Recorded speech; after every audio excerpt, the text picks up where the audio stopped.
Hello friends, welcome back to our video lecture series on course titled Fluid Mechanics 2. In this lecture, we will discuss how to draw velocity vector diagrams or velocity triangles at inlet and at outlet when our jet of fluid striking tangentially on the curved moving vane which is unsymmetrical. So let us consider our case when jet of fluid striking tangentially on the curved vane which is unsymmetrical and it is moving with the certain velocity u. So let us consider this vane which is unsymmetrical in nature. When curved vane is said to be unsymmetrical if I draw the tangent at the tips of that particular vane, and if I measure the angle made by those tangent with respect to the horizontal, if those both angles are different, then curved vane is said to be unsymmetrical. In case of symmetrical curved vane, those both the angles, like say this phi and theta, will be equal. Now consider our jet of fluid coming striking to this curved vane at one of its tip. So wherever that tip through which our jet of water going or jet of fluid going to enter to the vane is known as inlet tip or inlet point. So I am going to represent all the parameter at the inlet point with the suffix 1. So all the parameters which is having suffix 1 going to represent the value of that parameter at the inlet point, like say v1 and u1. Again, the point at which our jet of fluid is going to leave the vane is known as outlet point or outlet tip, and all the parameters which having suffix 2 are going to represent value of that parameter at the outlet point or at the outlet tip. My jet of fluid striking to this vane and entering to the vane tangentially. Now as it is entering tangentially, then obviously whatever the loss due to the impact or loss of energy due to the impact will be the zero, because it is going to enter tangentially. If I am considering whatever the plate is smooth, in that case again whatever our relative velocity of the striking at the inlet will remain same relative velocity at the outlet, relative velocity of striking at the outlet. So before striking and after striking it will remain same. Now if you see here, whatever my v1, that is showing going to represent a jet of fluid which is coming with the certain velocity v1 and making an angle alpha with respect to the horizontal, and if it is coming tangentially and it is going to glide over this curved vane, so it is going to follow the contour of the vane and going to leave at the point that is at outlet tip and making an angle beta with respect to the horizontal with the absolute velocity v2. So in that case it is getting deflected back with a certain angle that is known as angle of deflection. So if I am just simply drawing the tangent at the inlet tip, and if I am measuring that angle as theta, and outlet tip angle is the phi, in that case whatever my angle of deflection will be given by 180 minus theta plus phi. Here it is represented as 180 minus theta plus phi. Now as in this case our jet and plate both are moving, so we need to consider the concept of relative velocity, because in this case whatever my jet of fluid is coming with the certain velocity v1, and at the same time my plate is also moving with the certain velocity u1.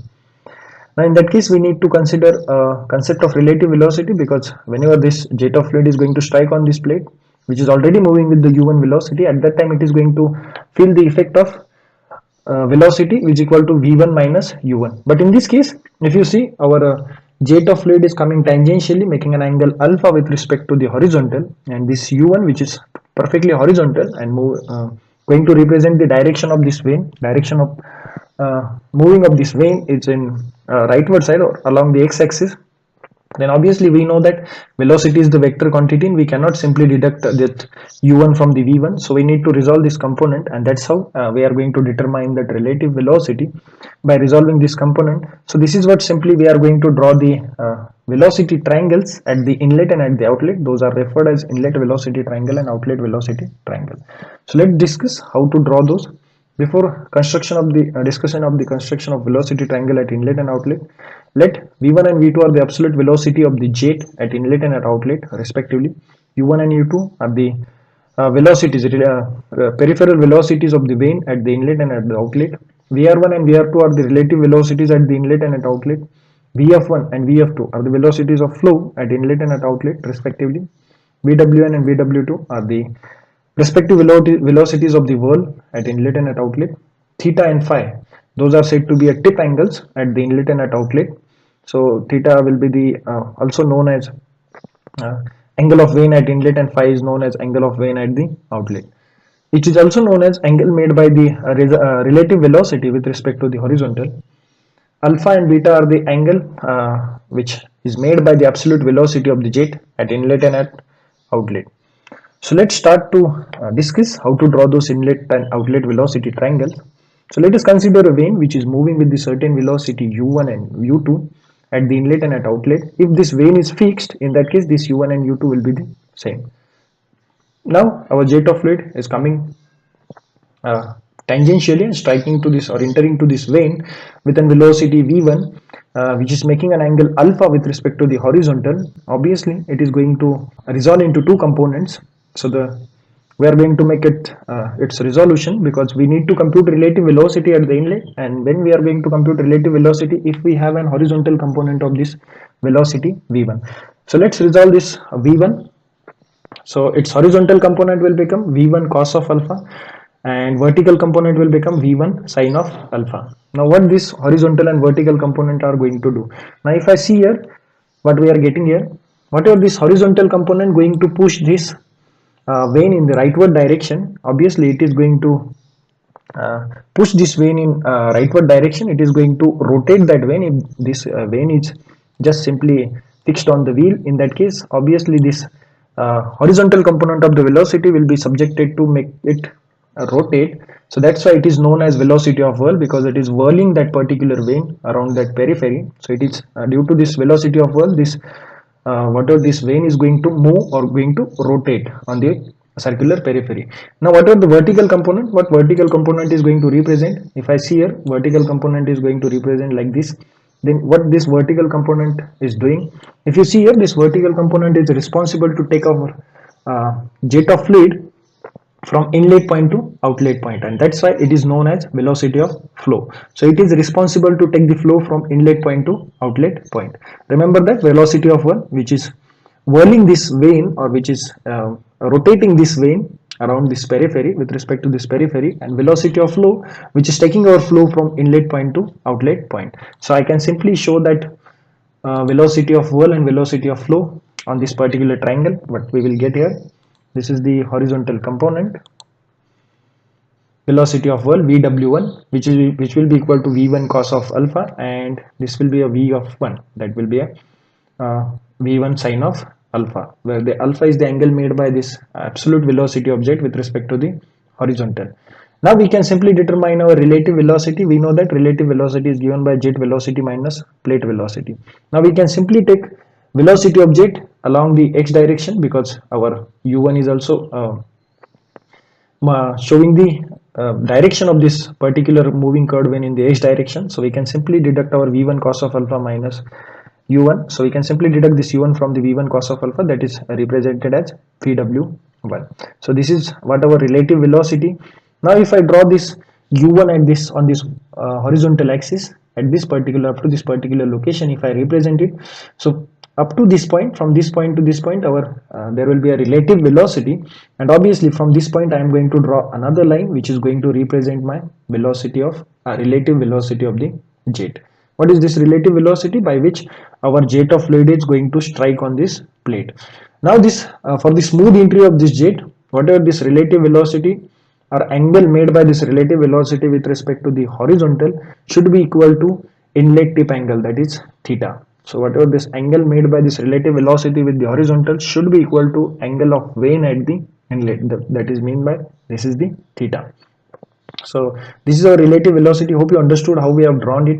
We have simply considered the horizontal component of this v1, and we have just simply drawn this u1. Simply we have just taken its magnitude and shown here, and from that point we have simply connected this point to this point, to this inlet tip, and this is what our vr1, that is going to represent our vr1. And whatever this triangle, so if I'm considering this is the triangle, if I'm considering this is point a, this point b, and if this is point c, then this point a, b, c are going to represent our inlet velocity triangle, or velocity vector diagram at the inlet, this triangle a, b and c.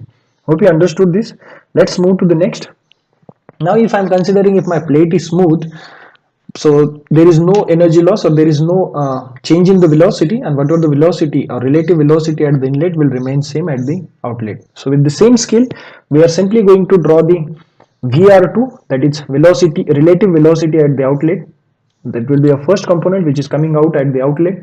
So this will be our VR2. So we are simply going to draw it on the graph with the consideration of its magnitude and with the convenient scale. So we are going to draw here VR2, the first component which is coming out, that will be equal to VR1. So generally, if the plate is not smooth, in that case, this velocity will be reduced. So whatever the VR1 will always be greater than VR2. Remember this. So if plate is not smooth, in that case, our VR1 will always be greater than this VR2 because this will be a lesser velocity. Again, further, what assumption we have made here, along with the smooth surface of the plate, we have also made the assumption that whatever the elevation difference between those 2 points are the very small and can be neglected. So we have simply neglected the elevation difference between those 2 points. So whatever our VR1 will be equal to VR2 in this case. Now this VR2 should make an angle equal to the phi with the horizontal, that should be equal to the outlet tip angle of the vane. So this both angles should be equal for the smooth leaving of the vane jet without making any shock. So after that, I can simply draw here the U2, that is the vane, curved vane velocity of the plate or velocity of the curved vane at the outlet. And if this curved vane is fixed on the periphery, in that case this U1 and U2 both would be the same. So I am going to simply draw that U2 here with the same magnitude and angle. I think it's just simply mismatched whatever the flow I want to represent here. So I am simply going to draw this U2 first, and after drawing that U2 I am going to simply join that point with this point. And if I consider here, if this is my point D and if this is my point E and if this is my point F, so what I have drawn first I have drawn this DE is equal to VR2, that is equal to VR1, and after that I have drawn U2, that is velocity of wheel at the outlet, that is peripheral velocity of the wheel at the outlet. It is also said to be a tangential velocity. And after that I have simply joined those point D and F, and this is what our absolute velocity of the jet at the outlet, that is represented as V2, and which is going to make an angle beta with respect to the horizontal or with respect to the x axis. Now this beta may be a 90 degree, is equal to 90 degree, or maybe a greater than 90 degree. In this case we are considering it as beta is equal to less than 90 degree, that is beta is acute angle.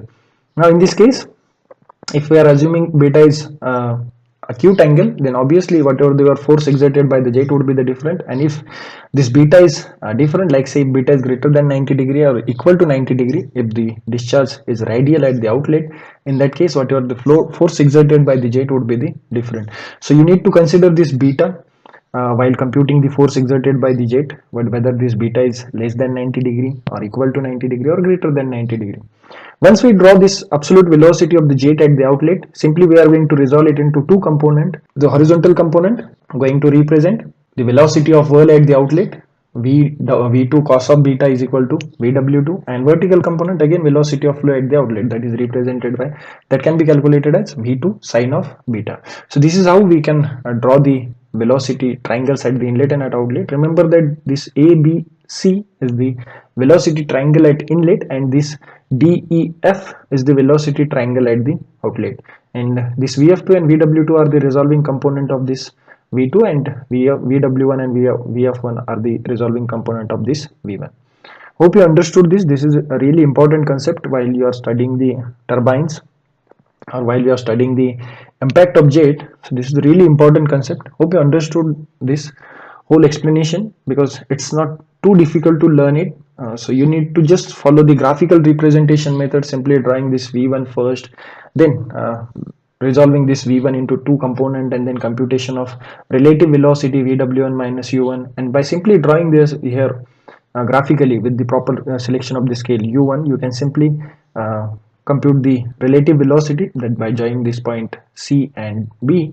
So this is going to represent our VR1.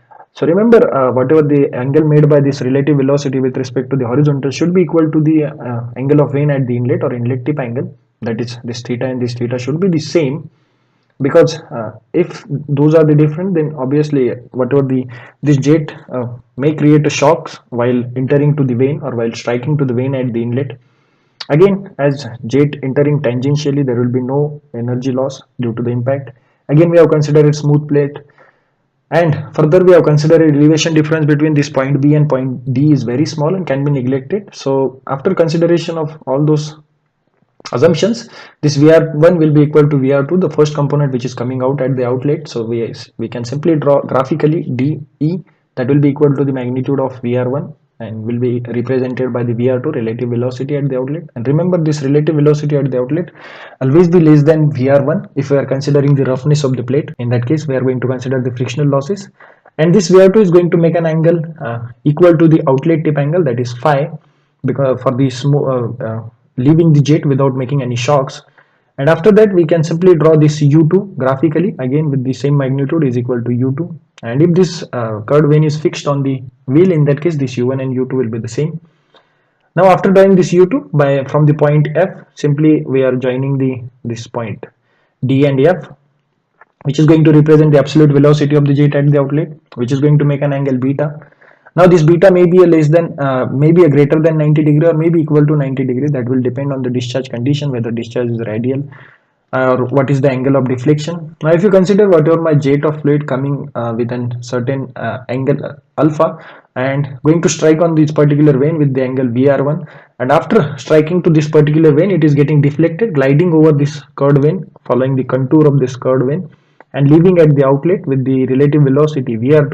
So in that case, my jet is getting deflected back with the angle of deflection, and that angle of deflection can be calculated as 180. So if I'm considering this one, 180 minus theta plus phi. So this would be our angle of deflection by which a jet of fluid is getting deflected. And after that, we can simply resolve this V2 in the two components, vertical and horizontal, VF2 and VW2. Hope you understood this. Thank you for watching.